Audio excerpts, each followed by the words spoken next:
Hello, hi all. എല്ലാവർക്കും farm techno ട്രാക്കിലേക്ക് വീണ്ടും ഒന്നുകൂടി സ്വാഗതം. ഇന്നിപ്പോൾ നമ്മൾ നമ്മുടെ വാഴത്തോട്ടത്തിൻ്റെ രണ്ടാമത്തെ ദിവസത്തെ പണിയിലാണ്. ഇന്നിപ്പോൾ 6 പണിക്കാരാണ് നമുക്ക് കിട്ടിയേക്കുന്നത്. ഇന്നലെ നമുക്ക് 3 പണിക്കാരുള്ളായിരുന്നു. ഇന്നിപ്പോൾ 6 പണിക്കാർ ആസാമികളാണ് കിട്ടിയേക്കുന്നത്.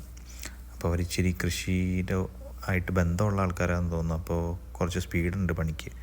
അപ്പോൾ ഏകദേശം 1.5 ഏക്കറോളം സ്ഥലം നമ്മൾ വാഴത്തോട്ടത്തിന് വാഴ വയ്ക്കാനായിട്ട് നമ്മൾ സെലക്ട് ചെയ്തിട്ടുണ്ടായിരുന്നു. അപ്പോൾ ഈ 1.5 ഏക്കറിൽ ഏകദേശം 1000 വാഴയാണ് നമ്മൾ കുഴിച്ചേക്കുന്നത്. അപ്പോൾ 1000 വാഴയും ഇന്നത്തോടുകൂടി മണ്ണിൻ്റെ അടിയിൽ എല്ലാം ആവും. അപ്പം കുറച്ച് മുളച്ച വാഴകളൊക്കെ ഉണ്ട്, അതൊക്കെ എല്ലാം നട്ടിട്ടുണ്ട്. നമ്മുടെ ക്ലൈമറ്റൊക്കെ നല്ല ക്ലൈമറ്റാണ്. ഇന്നലെ ഒരു മഴ കിട്ടിയായിരുന്നു, ഇന്നും ചെറിയൊരു മഴ തൂളലൊക്കെ ഉണ്ടായിരുന്നു. അതുകൊണ്ട് മണ്ണ് അത്യാവശ്യം നനവുള്ളതുകൊണ്ട് എല്ലാം പണി എളുപ്പമുണ്ട്. പിന്നെ ഇതിൻ്റെ അകത്ത് നമ്മൾ രണ്ടാമതായിട്ട് ചെയ്യുന്നത് തണ്ണിമത്തനാണ്. ഇതിൻ്റെ ഇടവിളയായിട്ട് ചെയ്യുന്നത്. എന്താണ്, നമ്മുടെ നാട്ടിലൊന്നും ആരും തണ്ണിമത്തൻ ഇതുവരെ ചെയ്തിട്ടില്ല. അപ്പോൾ നമ്മളായി തണ്ണിമത്തനാണ് ചെയ്യാൻ പോകുന്നത്. അപ്പോൾ തണ്ണിമത്തൻ്റെ വീഡിയോ അടുത്ത വീഡിയോയിൽ തണ്ണിമത്തൻ ചെയ്യുന്ന വീഡിയോ ഉൾപ്പെടുത്താം.